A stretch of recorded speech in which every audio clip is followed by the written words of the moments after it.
how good is the Mazda 6e, their new electric vehicle, and also in comparison to the Tesla Model 3, is it a viable alternative which is just longer but at the same price? And how good is Mazda in EVs? Meanwhile, here also in cold German temperatures, what is the consumption, the real world range on the motorway, also when it's not in perfect conditions? We're going to find out. It's really interesting here with the Mazda 6e with Thomas Nautical Fuel in 4K, full screen, full length. Let's go with the front, which looks, I think, quite cool. Closed, of course, and then with a lot of lighting features here with the signature, and then leading over to the main daytime running light. I think design-wise, they really nailed it. Also with a typical Soul Red Crystal Mazda paint. This is 1,000 euros extra. But the most interesting thing is, in Germany it's sold at 45,000 euros, just as it stands here right now. So we have the very, very base version. So this vehicle has one option, and that's the paint, and that's it. And it's sold basically at the very same price, just like the Tesla Model 3 in Germany with the comparable equipment. The length here, however, is 4 meters 92, 194 inches. That is way longer than the Tesla Model 3. Then wheels, always 19-inch aero wheels. You can see it right here for better efficiency. In this case then with winter tires. And this really fluent form right here. So that makes the car also very beautiful because it's so stretched, and that's actually also good for aerodynamics. Then you can see here, also playing a lot with light, three-dimensional. You can also grab in here Mazda lettering. This one here is a retractable wing. It goes up at motorway speeds, so at a little bit more than 90 kilometers an hour, like about 60 miles an hour, and then closes again at city speeds. But you can also open it manually just for show-off purposes if you want. Always rear-wheel drive. 7.6 seconds is the acceleration figure here. And we have the 66 kilowatt-hour net battery. Gross figure is about 69 kilowatt-hours. There is also a bigger battery available, the NMC. However, I think it's not relevant because it charges so slow. This one here is the base battery. Everyone goes for that one. It's the smaller battery. This is LFP chemistry. We will focus on that because that one has 24 minutes, 10 to 80% state of charge with a DC charging peak of 165 kilowatt. Let's see the European plug. And this is actually then quite okay. The other NMC battery would take double the time for charging, and that's why it's not really that relevant. So everyone will go for this battery here. Also, like the German customers, 90% go for this entry-level version. But that's the cool thing, that we really can keep the entry-level price, and there is actually no options list. That's so cool, and the big difference also to German manufacturers, where you pick the base price and then you end up maybe with double the price overall or something like that. And I can promise the interior here will be super interesting today. Let's check out if it does have a frunk or not. That's always very interesting. You know that some time ago we did a survey where I think like 30,000 of you took part, asking, does an electric vehicle need a frunk? And 2/3 said, yes, it does. And here we do have one. Look at that. That's interesting. I haven't seen this solution. So this is here a bag, official Mazda bag for a charging cable. Why not? And yeah, look at that. This is like a separate frunk insert, also with Mazda embossed in there. That's nice. And you see, this is a really large frunk. There's like even another small space underneath. This looks like a hole, you know, where I can also rinse something through. That is interesting. Yeah, and indeed. So we tend to sometimes forget shopping bags. So you can just take this one to the groceries and then like you know, what you need, everything. Pull it all in there. Yeah, nice solution right here. So it does fit more than just a charging cable. And also still like a lot of dampening underneath, although there's no engine, but yeah, maybe some vibrations are being reduced by that anyways. And we of course also will drive it on the German Autobahn for you today. And what I will also do, I will drive it just like I would drive a combustion engine, and then also see what consumption we can score. Driving like I do a combustion engine means sometimes a little bit higher speed, you know, German thing and so on. Now to the interior. I really like this new key fob. It's actually pretty cool. And then here when you open the vehicle, then you have these door handles coming towards you. They are then manual. I'm more a fan of like always visible open door handles, so you know that. There's no laminated glass, however. Door closing sound, it's actually quite okay. why not? Heard better ones, heard worse ones. Then inside of the doors, so the top part is already structured and also soft touch. And here everything covered with leatherette. Yeah, this maybe could be a little bit softer for your elbow. I have to see while driving. Very cool here, good quality for the window levers. And also here, open and close. There's a 14-speaker Sony sound system in this one here, as standard, by the way. Hardback at the inside of the doors. Then here, there's the Sony sound system. And then Mazda 6e entry-level badge. Here, by the way, they actually write it without a space, officially even. And then we have some ambient lighting integration here and leatherette. This is rather hard, but it looks like, let's say, the very surface is a little bit soft, but it's no dampened underneath. And then the steering wheel in the base version, also animal-free material, feels really nice, high quality, and also dampened underneath. Some buttons, real buttons at the steering wheel also, for example here for toggling the camera view. And then these seats are high-grade leatherette in the base version. As I said, all standard and really nice here with the Mazda embossed in it. There are also speakers in the headrests if you like that, some ambient lighting. And then here is also very plush, very soft material quality. And I really like that. The alternative would be this one, exactly as it is in the bright styling. Probably I would also personally go for that, depending also on the exterior color. And then you would have the additional, the optional trim level, the Takumi Plus.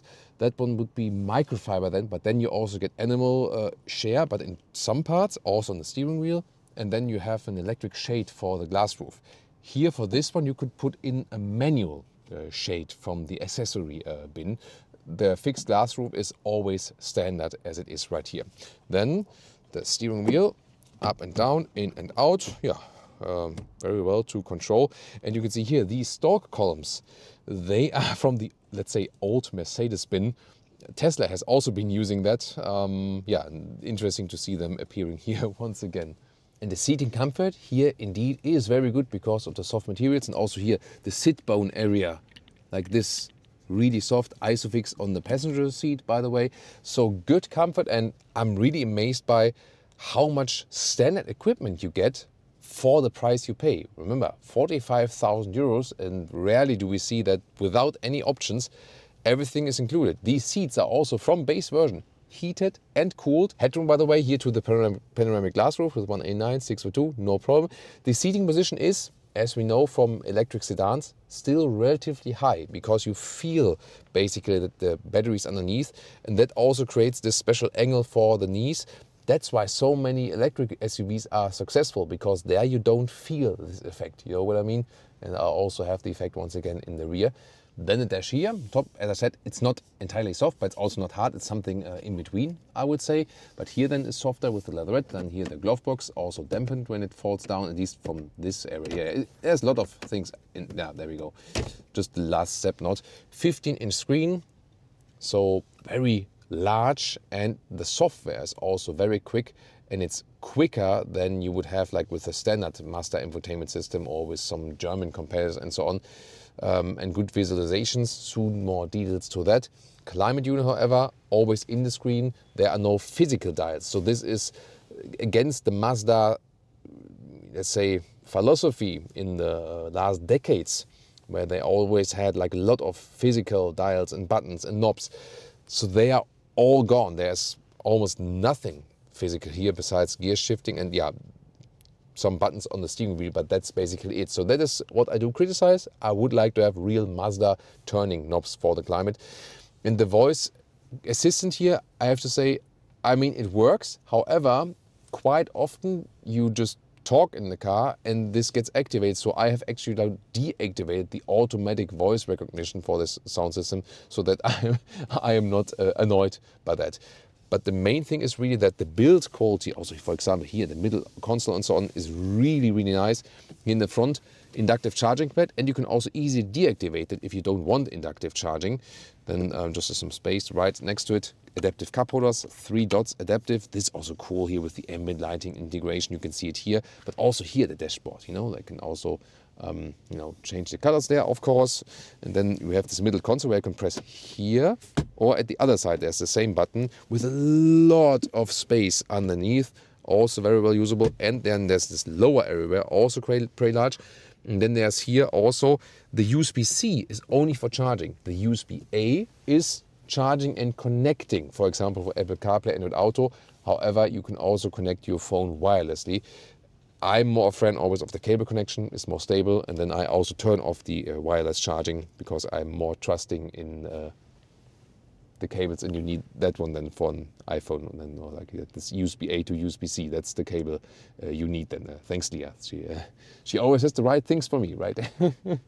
And then here, driver POV. For example, here when I press this 360 button, then we have the camera view, which is a great quality, by the way, and even more special when you are in a narrow parking situation and so on.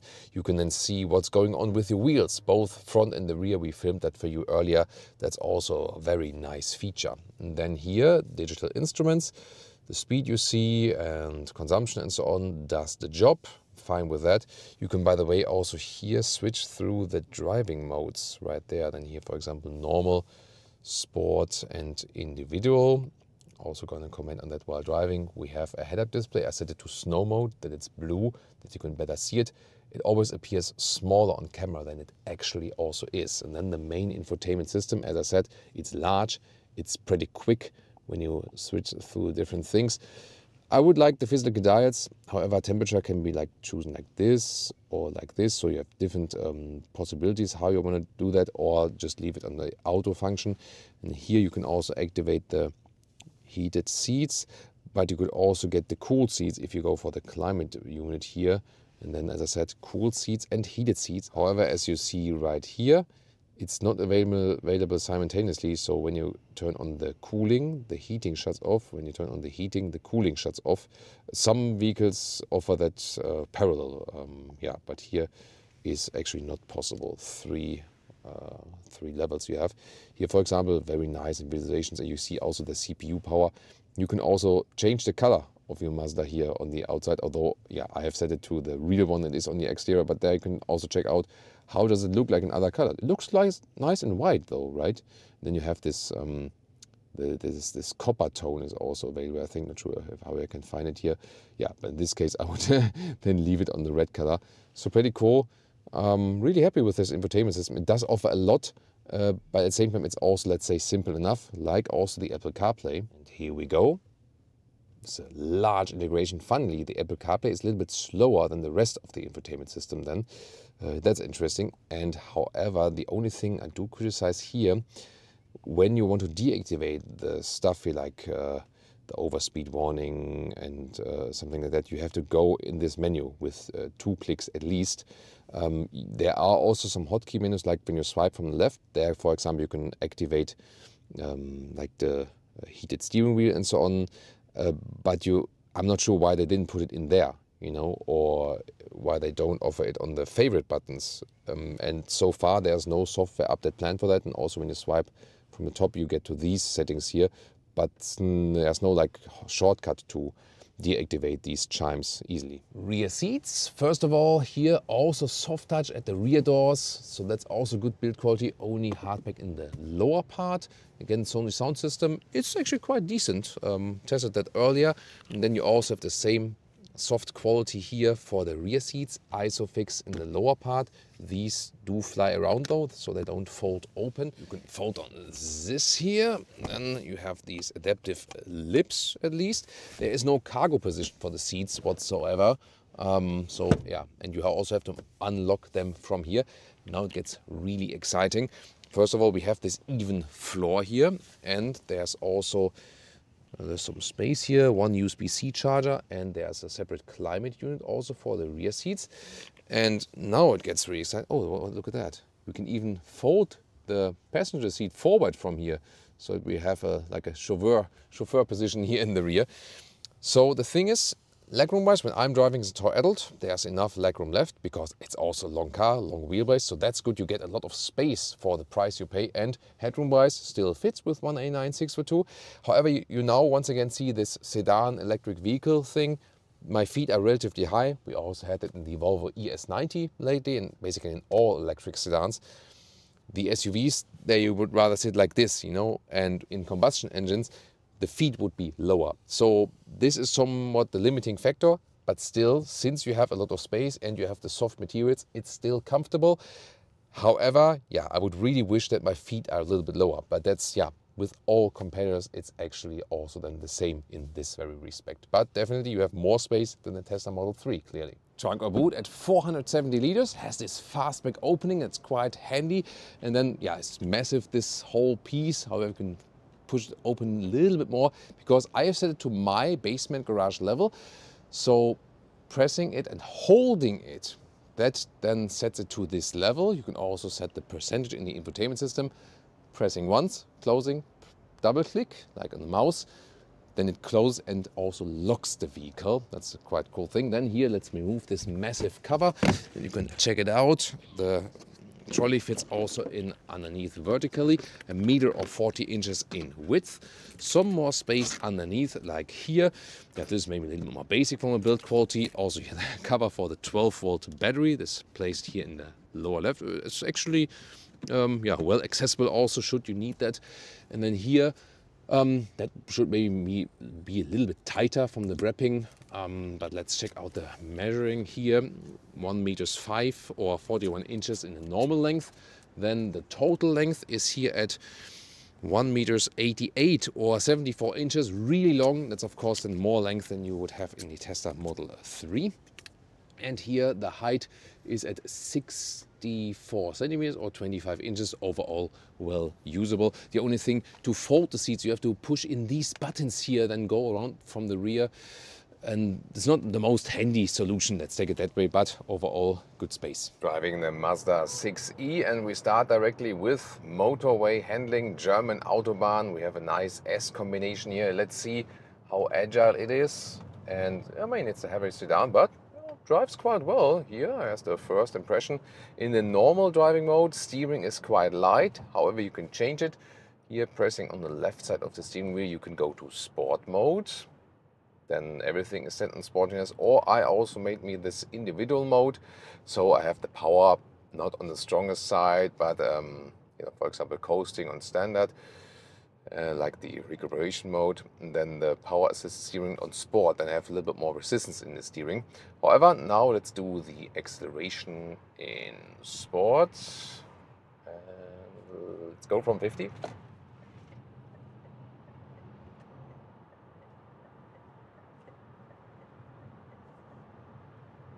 It's 130 and 150. And 160. You see here 7.6 seconds is 0 to 100 kilometers an hour.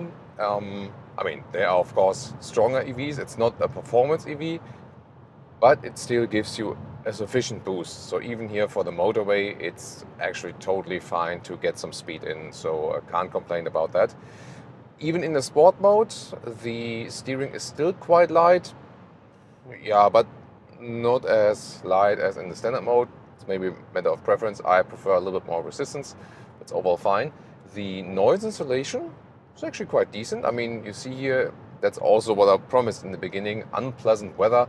And now here about, let's do 130 kilometers an hour for a second. So here 130 kilometers an hour, like about 75, 80 miles an hour. It's like a normal, even German motorway speed. And they are still decent in the noise insulation. So it's silent also on the motorway, and as I said, it's a little bit wet here already now, so you can see that. So that's actually a good result, and together with the very comfortable seats, it actually makes a very comfortable long-term cruiser. And here I would rather drive than in my individual mode, again pressing on screen or selecting it on the left side of the steering wheel, and there I have my stronger steering. And I mean, the power style, I have it now set on like the best efficiency. You can also let it on strong because, as I said, it's not the biggest performance EV. But I think it handles very well. It has enough power still. And due to that it's sitting low, I'm also looking forward to the final overall consumption, because we're doing like the motorway consumption range test now here for you to see what's the real world range then when you do stuff like I'm doing here at this moment. And let's see, doing a lane change, how that handles in that one. Yeah, that's good. The suspension is actually is not really that stiff, but it's also not that soft. So you see here, when I do the lane changes, the car does not shake up much. That's fine. And still, you also don't have like the very, very stiff feeling, you know, when you're here on the motorway. So as long as the roads are nicely built and so on, I think they found a very good suspension setup overall. The only thing is, and I think I might be able to show that to you at a later stage. Of course, I did like more driving before I was recording this video. And when you are in city driving, so really, really slow, and then when you have a lot of like potholes in the city and something like that, then you have a lot of booming noise from the suspension, and driving through the potholes is extremely uncomfortable. So that is, I would say, the weak point of this vehicle, that it performs not very well driving through potholes and when you have like uneven roads and so on. You don't feel it at all when you're here on the well-built motorway. That's totally fine. It's just a thing then again when you drive through potholes and so on. Then let's check out the assistant systems. You can set it here like Tesla-alike with putting the drive lever down. And then here on the left side, this is also then with the active steering assist. You see, sometimes a little bit nervous from the steering. Maybe you don't even see that on the camera, but I feel that in my hands. Here, like, you know, the small commands when it now like follows this small curve here. This is sometimes the, oh, when I just like do like this and already says like the driver monitor is obstructed. So I should remove my hands here. Please turn the steering wheel gently. So then I also have to give the car a feedback that I'm still here. So that is not ideal, you know, as for the assistance systems perform. Also, what I had earlier is that sometimes the lane keeping assist does some strange interventions. So that's also not that ideal. Then let's see about, yeah, here, for example, again, I have to say once again that I'm here. Not that ideal. You can also deactivate some stuff in here to smart drive. Yeah, however, then it's always 2-click. Also here for the overspeed warning, you have to go in the menu. There is no hotkey, as I said earlier. So deactivating these is, I would say, yeah, not that ideal as well. Then I also have the blind spot monitor. Here I have a yellow symbol here in the side mirror. It's always good to have that. And these side mirrors, by the way, they are really, really wide. So that makes a good visibility to the rear, definitely. However, you have to think about it when you're driving like in a parking lot and very narrow situations in the city. These mirrors are really wide. So be careful that you don't get caught somewhere with these. And the first consumption test here on the motorway when we drive like this, sometimes a little bit quicker, sometimes a little bit traffic, then around 100, 120 and so on. So we're then between 17 and 18 kilowatt hours on 100 kilometers. That's some 3.6 miles per kilowatt hour. So that would mean a real build range of about 380 kilometers, maybe a little bit more, or 240 miles, something like this. And now some high-speed motorway. Let's check it out. Now it's also dry again here on the road, and maybe we can also get to almost top speed, 160, 170, and still reasonably silent. And yeah, car is calm enough. Just like these now hard on the brakes. Just as I said, like these very tiny nuances on the road. These ones you do feel a lot. But I really have to say, also when you're driving really fast with this vehicle, still a good travel companion, so to speak. And I also have to say, as I mentioned earlier, I'm driving this car now basically as I would drive a combustion engine, because I didn't want to do like an, oh, I'm just hugging behind a truck on the right lane thing. And let's get off the motorway a little bit, some city driving. Let's see about the comfort right there. So I really got to say, it does get the German Autobahn Thomas stamp, because it's silent, it's comfortable in seating. The suspension is also for the motorway comfortable. And I just talked about the range and efficiency on the motorway.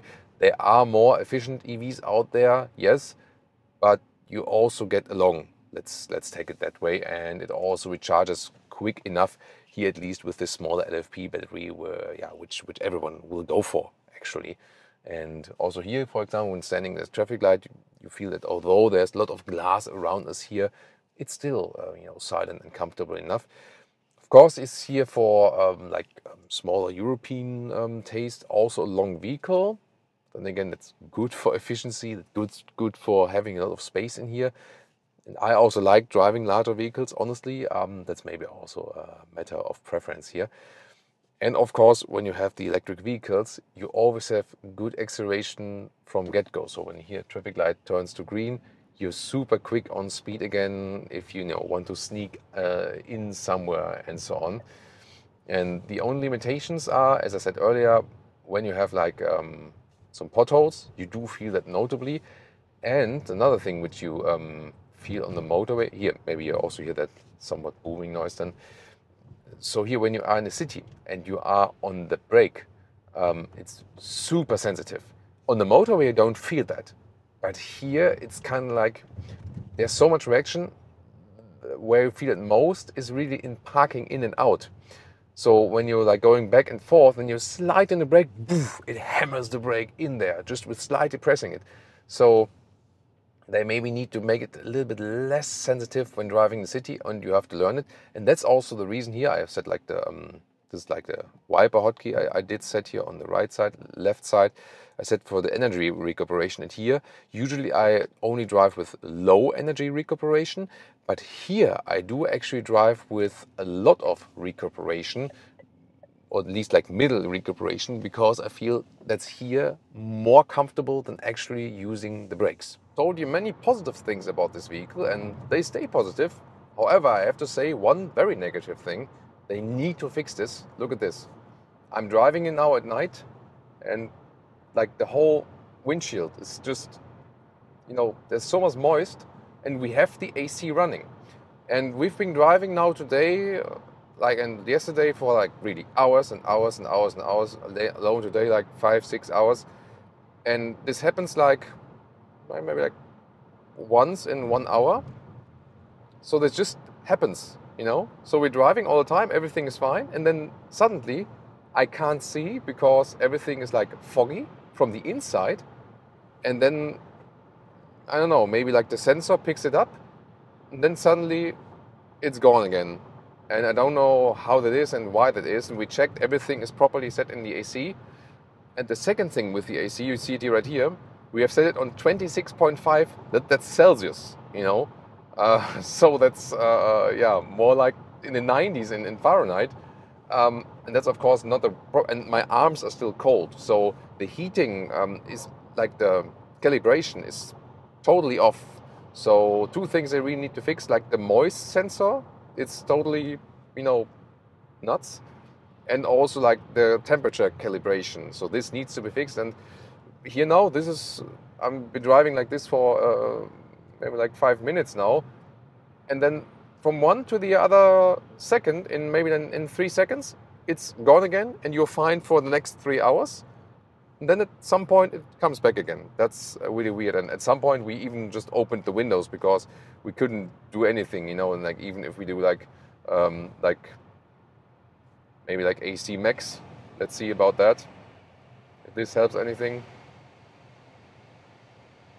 Yeah, and even that, it should be quicker to release that, right? And also, I don't really get it. So this is something they need to fix ASAP.